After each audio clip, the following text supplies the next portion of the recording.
Hello दोस्तों, स्वागत है आप सभी का हमारे YouTube channel depth study with Ashish में।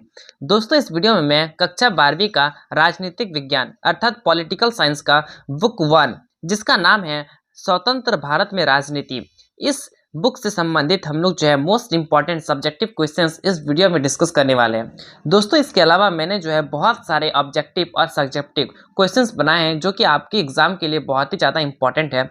यदि दोस्तों आप पॉलिटिकल साइंस में एक अच्छा रिजल्ट करना चाहते हैं, पॉलिटिकल साइंस में एक टॉपर बनना चाहते हैं, तो दोस्तों आप जो है डिस्क्रिप्शन में जितने भी पॉलिटिकल साइंस के वीडियो के लिंक दिए हुए हैं वो सारे वीडियो को देखें, तब दोस्तों आप जो है एक अच्छा रिजल्ट कर पाएंगे। ठीक है, तो चलिए आज का इस बुक 1 को मोस्ट इंपॉर्टेंट सब्जेक्टिव क्वेश्चंस को डिस्कस करते हैं और इसमें जितने भी क्वेश्चंस होंगे उसको जो है मैं आपको बताने वाला हूँ।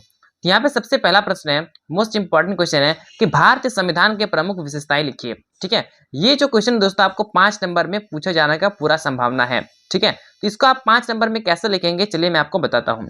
लेकिन दोस्तों इससे पहले मैं आपको बता दूं कि एक बच्चा जो है कमेंट किया था कि आप जो है 5 नंबर का क्वेश्चंस को 2 पन्ना में लिखने के लिए बताते हैं, लेकिन मैं जो है यहाँ पे शॉर्ट में आंसर बताता हूँ यूट्यूब में।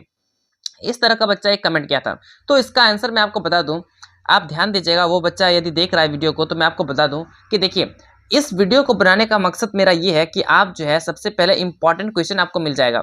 ठीक है, जो भी आपका वीवीआई क्वेश्चन रहेगा वो आपको मिलेगा। ठीक है, और आपको लिखना कैसे है वो लिखने का तरीका आपको यहाँ पे मिलेगा। ठीक है, जो मैं आपको यहाँ पे आंसर लिखा हुआ हूँ वही आप आंसर आप रट के जाएंगे तो आप एक अच्छा इंसान, आप एक अच्छा रिजल्ट नहीं प्राप्त कर सकते हैं, आप टॉपर नहीं बन सकते हैं। ठीक है, आपको पूरा सिलेबस आपके माइंड में होना चाहिए। ठीक है, आप इस वीडियो को इसलिए देख रहे हैं ताकि आपको इंपॉर्टेंट क्वेश्चन मिले। ठीक है, उसका आंसर कैसे लिखा जाता है वो मिले, ये नहीं कि सारा क्वेश्चन जो लिखा हुआ है उसी को मैं रट के जाऊं। ठीक है, तो ये गलत चीज है। कैसे लिखना है ये चीज और इम्पोर्टेंट क्या है वो चीज, ये दोनों चीज आपको जो है वीडियो में मिलेगा। ठीक है, तो चलिए देखते हैं इसको कैसे 5 नंबर में अटेम्प्ट करते हैं। तो सबसे पहले आपको यहाँ पे हेडिंग लिखना है कि भारतीय संविधान विश्व का सबसे बड़ा लिखित संविधान है। इसकी प्रमुख विशेषताएं निम्नलिखित हैं। ठीक है, सबसे पहला पॉइंट में मैंने लिखा हुआ है लिखित संविधान। इसमें दोस्तों मैंने पहला पॉइंट लिखा हुआ है कि यह संविधान लिखित रूप से तैयार किया गया है, जिसमें 395 अनुच्छेद, यहाँ पे 22 भाग और 12 अनुसूचियां हैं। ठीक है, यहाँ पे दोस्तों मैंने जो है लिखित संविधान में एक ही पॉइंट लिखा हुआ है, उसके बाद नेक्स्ट दूसरा नंबर स्टार्ट किया हूँ। तो यहाँ पे आप जो है एक नंबर देके, एक पॉइंट देके, फिर दूसरा पॉइंट भी इसमें ऐड कर सकते हैं, तीसरा पॉइंट भी ऐड कर सकते हैं। ऐड आप तभी कर पाएंगे जब आपको जो है संविधान के बारे में पूरा डिटेल से जानकारी होगा। ठीक है, तो आप जो यहाँ पे लिख सकते हैं जैसे कि 22 भाग है तो 22 भाग में कोई भी एक भाग ले लीजिए, जैसे कि मान लेते हैं भाग 3। आप भाग 3 को डिस्कस कर दिए कि जो भाग 3 है वो मौलिक अधिकार से संबंधित है, अर्थात भारत के नागरिक कोई भी कार्य करते हैं, किसी भी क्षेत्र पर रहते हैं, तो उनके लिए जो है वो अधिकार उन्हें प्राप्त है, और वो सारे अधिकार जो है कहाँ पे लिखे गए हैं न भारत के संविधान में। ठीक है, जो कि एक लिखित संविधान है। तो इस तरीके से आप जो है पॉइंट ऐड कर सकते हैं। ठीक है, आप तभी ऐड कर पाएंगे जब आपको जो है इसके बारे में डिटेल से जानकारी प्राप्त होगी। ठीक है, और ये सारा चीज आपको जो है अपने सिलेबस में दिया गया है। चलिए आगे बढ़ते हैं। तो दोस्तों आप जो है इस तरीके से लिखते हैं, एक एक पॉइंट को डिस्कस करते हैं, उसको जो है थोड़ा सा बड़ा बनाते हैं। तो दोस्तों उसमें जो है आप आराम से 2 पन्ना 2 पेज आंसर लिख सकते हैं। ठीक है, यहाँ पे दूसरा पॉइंट में मैंने लिखा हुआ है संघात्मक। संघात्मक मतलब जो शक्ति होती है वो केंद्र और राज्य दोनों में विभाजित होती है। तो यहाँ पे आपको पॉइंट में लिखना है कि भारत एक संघ राज्य है जिसमें केंद्र राज्यों की भी शक्तियों का विभाजन किया गया है। ठीक है, तो इसमें आप और भी बहुत सारे पॉइंट ऐड कर सकते हैं, जैसे संघ सूची ऐड कर सकते हैं कि संघ सूची में कुल कितने विषय हैं, राज्य सूची में कुल कितने विषय हैं। ठीक है, तो इस तरीके से आप इसको ऐड कर सकते हैं। चलिए यहाँ पे नेक्स्ट है मौलिक अधिकार। ठीक है, तो मौलिक अधिकार जो है इसमें आपको लिखना है कि संविधान में नागरिकों को 6 प्रकार के मौलिक अधिकार प्रदान किए गए हैं, जैसे कि स्वतंत्रता का अधिकार, समानता का अधिकार। ठीक है, इस तरीके से यदि आप जो है इसको आप इस पॉइंट को आपको बड़ा बनाना है तो आप बड़ा कैसे बनाएंगे, पहला पॉइंट में लिखेंगे समानता का अधिकार। ठीक है, वो अनुच्छेद कितना में कितना से कितना में, जैसे कि मान लेते हैं कि 14 से 18 के बीच में है। ठीक है, तो ये समानता का अधिकार हो गया। दूसरा नंबर देंगे आप, लिखेंगे स्वतंत्रता का अधिकार, ये कितना से कितना अधिकार अनुच्छेद के अंतर्गत आता है ना, 19 से लेकर 22 तक। ठीक है, तो इस तरीके से आप जो है 3 नंबर 4 नंबर 5 नंबर 6 नंबर तक लिखेंगे 6 अधिकार को। तो इस तरीके से आप जो है इस पॉइंट को भी बड़ा कर सकते हैं। ठीक है, तो मैं आपको बताता हूं कि आप लिखेंगे किस तरीके से, सारा चीज मैं ही लिख दूंगा तो आप मेहनत क्या कीजिएगा। ठीक है, तो आपको समझते हुए चलना है, रटना नहीं है। यहाँ पे चौथा पॉइंट मैंने लिखा हुआ है संसदीय प्रणाली। ठीक है। तो भारत में संसदीय शासन प्रणाली है जिसमें प्रधानमंत्री वास्तविक प्रमुख होते हैं। ठीक है। संसद में यहाँ पे आप देख सकते हैं कि संसद के 2 सदन होते हैं। सबसे पहला लोकसभा होता है, दूसरा राज्यसभा होता है। यदि आप इसको और भी बड़ा बना सकते हैं तो इस पे ऐसा लिख सकते हैं कि लोकसभा में इतनी सीटें होती हैं, राज्यसभा में इतनी सीटें होती हैं, इतना जो है मनोनीत होता है, इसमें इतना मनोनीत होता है। तो इस तरीके से आप जो है हर एक पॉइंट को बड़ा बना सकते हैं। बस ये बात होता है कि आपको जो है उसके बारे में जानकारी होनी चाहिए। ठीक है। पॉलिटिकल साइंस आप स्टूडेंट हैं तो आपको राजनीति के बारे में, संविधान के बारे में पूरी अच्छी से जानकारी होनी चाहिए, तभी आप किसी भी क्वेश्चन का आंसर आराम से लिख सकते हैं। चलिए यहाँ पे नेक्स्ट है न्यायिक समीक्षा। इसमें लिखना है कि उच्चतम न्यायालय और उच्च न्यायालयों को किसी भी कानून की संवैधानिक की समीक्षा करने का अधिकार है। ठीक है। जैसे कि आर्टिकल नंबर 32। ठीक है। तो इस तरीके से आप जो है लिखेंगे क्वेश्चन का आंसर। आप जो है हर एक पॉइंट को बड़ा बना सकते हैं, हर एक पॉइंट को। ठीक है। चलिए आगे बढ़ते हैं। क्वेश्चन नंबर 2 है, पूछा गया है कि 1975 में आपातकाल के कारणों और प्रभावों को स्पष्ट कीजिए। तो यहाँ पे सबसे पहला पॉइंट लिखना है कि आपातकाल 25 जून 1975 से 21 मार्च 1977 तक लागू किया गया था। ठीक है। तो ये लागू कौन किया थी ना, ये थी हम लोग की देश की प्रधानमंत्री उस समय जो थी इंदिरा गांधी। ठीक है। तो इंदिरा गांधी के द्वारा जो है यहाँ पे आपातकाल लगाया गया था। और क्यों लगाया गया था, उसके पीछे रीजन क्या था, वो सारा चीज जो है आपको आपके सिलेबस में एनसीईआरटी बुक में मिलेगा। ठीक है। यदि आपने उस चैप्टर को पढ़ा होगा तो आपको जो है बहुत ही अच्छे से याद होगा। तो चलिए मैं आपको कारण बताता हूँ कि सबसे पहला कारण क्या था। तो सबसे पहला कारण था कि विपक्षी दलों द्वारा सरकार के खिलाफ आंदोलन। ठीक है। यहाँ पे आपको पता होगा कि कांग्रेस जो है वो 2 भाग में बट गई थी, एक कांग्रेस ओ और एक कांग्रेस आर। ठीक है। एक नई वाली थी, एक पुरानी वाली थी। ठीक है। पुरानी वाली में सिंडिकेट थी। ठीक है। तो ये सारा चीज आपको कैसे याद आ रहा है, आप जो है चैप्टर को पढ़े हैं। ठीक है। यहाँ पे दूसरा पॉइंट है कि जयप्रकाश नारायण के नेतृत्व में संपूर्ण क्रांति आंदोलन हुआ। ठीक है। जयप्रकाश नारायण उस समय के हीरो थे ये। ठीक है। नेक्स्ट, इलाहाबाद उच्च न्यायालय द्वारा इंदिरा गांधी के चुनाव को अवैध घोषित कराना। ये सारा चीज जो है इसका रीजन हो जाता है। इसका प्रभाव देखते हैं तो सबसे पहला पॉइंट में लिखा हुआ है मौलिक अधिकारों का निलंबन। ठीक है। नेक्स्ट है कि प्रेस की स्वतंत्रता पर प्रतिबंध लगा दिया गया था। नेक्स्ट है राजनीतिक विरोधियों की गिरफ्तारी भी की गई थी। और नेक्स्ट है केंद्र सरकार की शक्ति में वृद्धि हुई थी। तो ये सारा चीज जो है इसमें आपातकाल के दौरान इसका इफेक्ट देखने को मिलता है। यहाँ पे क्वेश्चन नंबर 3 है, पूछा गया है कि पंचायती राज व्यवस्था की विशेषताएं और महत्व बताइए। तो यहाँ पे पंचायती राज व्यवस्था के बारे में लिखना है।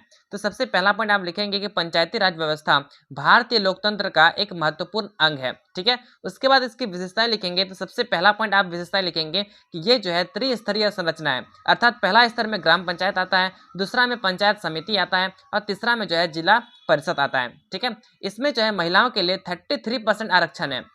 आगे देखते हैं तो यहाँ पे जो है पंचायती चुनाव हर 5 वर्ष में कराए जाते हैं। और नेक्स्ट है कि ग्राम सभा की स्थापना जो है यहाँ पे देखने को मिलती है। तो ये सारा जो है आपको यहाँ पे इसका विशेषताएं देखने को मिल जाएगा।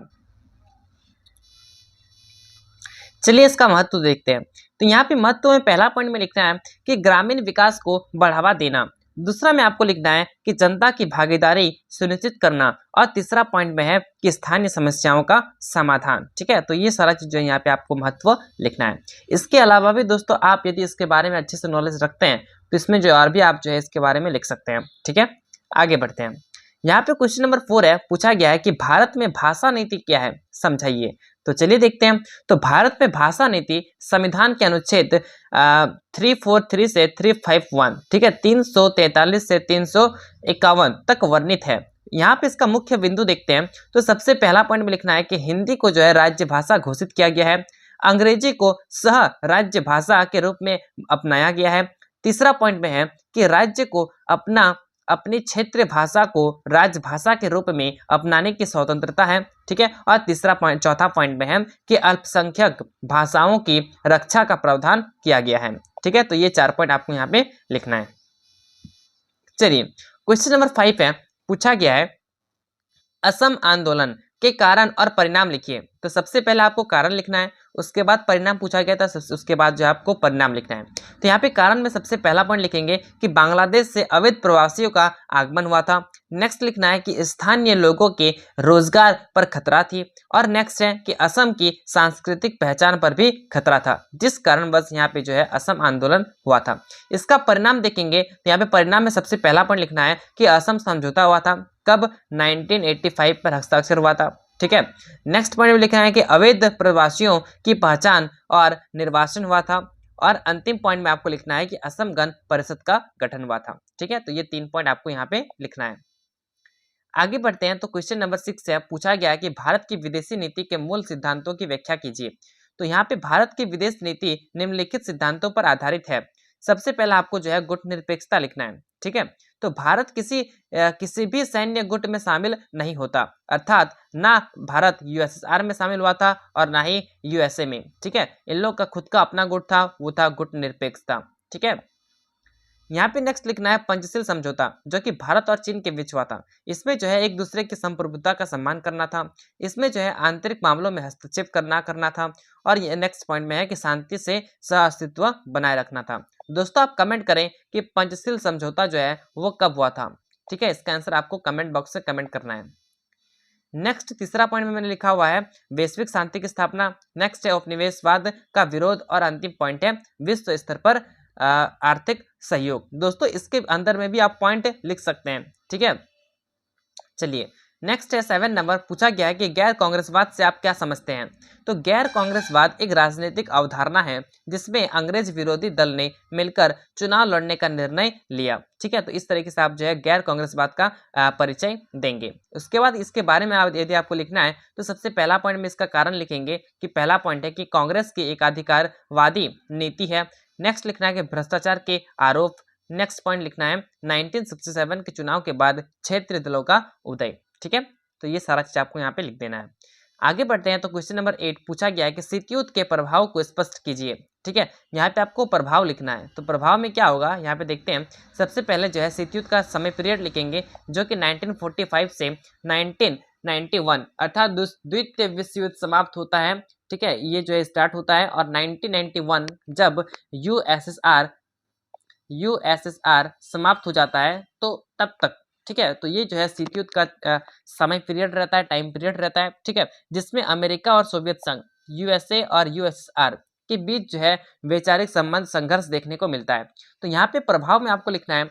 सबसे पहला प्रभाव था हथियारों की होड़। ठीक है, यूएसए भी चाहता था कि मेरे पास बहुत ज्यादा हथियार हो और यूएसएसआर भी चाहता था कि मेरे पास बहुत ज्यादा हथियार हो। नेक्स्ट पॉइंट में लिखना है कि गुटनिरपेक्ष आंदोलन की शुरुआत हुई थी। ठीक है, इसी बीच जो है बहुत सारे ऐसे नए स्वतंत्र देश थे जो ना तो यूएसए में शामिल होना चाहते थे और ना ही यूएसएसआर में शामिल होना चाहते थे। तो उन लोग जो है सबको मिलकर एक गुटनिरपेक्ष का गठन करते हैं और उसी पर जो है उन लोग शामिल हो जाते हैं। नेक्स्ट पॉइंट लिखना है कि संयुक्त राष्ट्र संघ अर्थात यूएनओ की भूमिका में वृद्धि हुई थी। ठीक है, आपको पता होगा जब प्रथम खाड़ी युद्ध, द्वितीय खाड़ी युद्ध हुआ था। ठीक है, तो उसमें जो है यूएनओ की भूमिका देखने को मिली थी। नेक्स्ट पॉइंट में आपको लिखना है कि दुनिया का द्विध्रुवीकरण। ठीक है, द्विध्रुवीकरण अर्थात दुनिया जो है वो 2 भाग में बट गया था, एक यूएसए और एक यूएसएसआर। तो इस तरीके से आप जो है इसके बारे में लिख सकते हैं। ठीक है, आगे बढ़ते हैं। संघ प्रणाली के प्रमुख तत्व क्या है। तो भारत की संघ प्रणाली के प्रमुख तत्व इस प्रकार है। पहला पॉइंट शक्तियों का विभाजन अर्थात सूची प्रणाली में।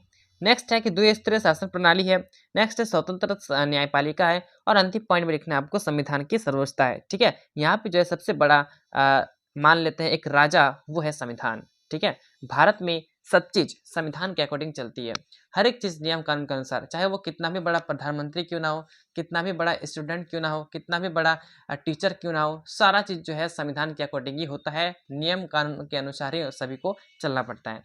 यहाँ पे आगे देखते हैं तो सबसे लास्ट अंतिम क्वेश्चन है, पूछा गया है कि दल परिवर्तन कानून क्या है। तो दल परिवर्तन कानून जो है वो 1985 में 52 ठीक है 52 संविधान संशोधन द्वारा लागू किया गया था, जिसका उद्देश्य आपको देखने को मिलेगा।